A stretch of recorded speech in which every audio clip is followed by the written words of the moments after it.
The question Vasant and I will be asking relates to pets and gender. In order to randomize our data, Vasant and I created a Google survey to give to various seniors in our classes and have them fill out the Google form. While we did our best to make this random, we have realized that this may be a convenient sample. However, with the resources available, we did the best that we could.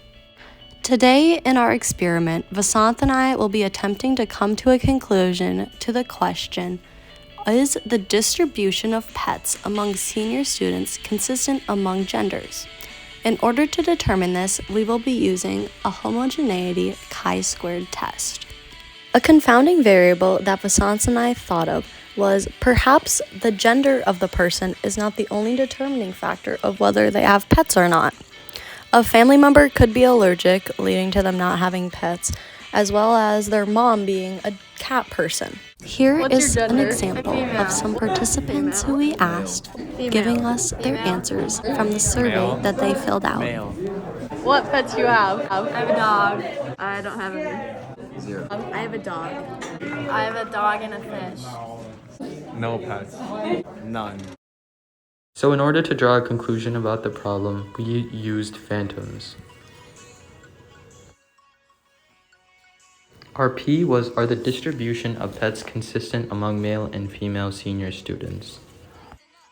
Here is our observed data that we concluded from our surveys. And here are our expected values that we determined from our observed.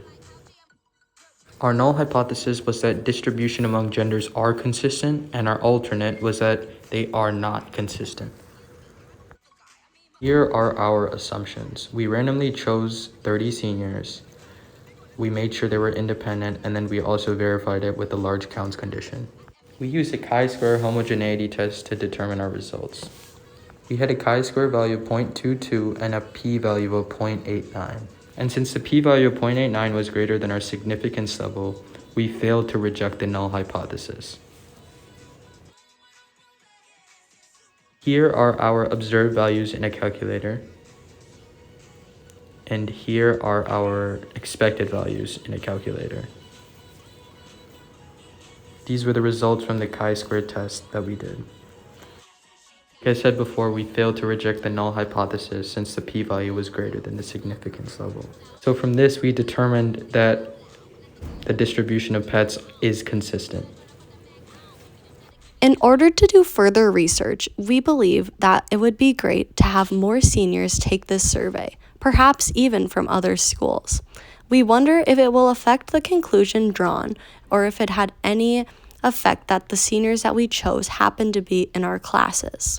However, for now we can conclude that there is no significant evidence which would lead us to draw the conclusion that the distribution of pets among genders is inconsistent.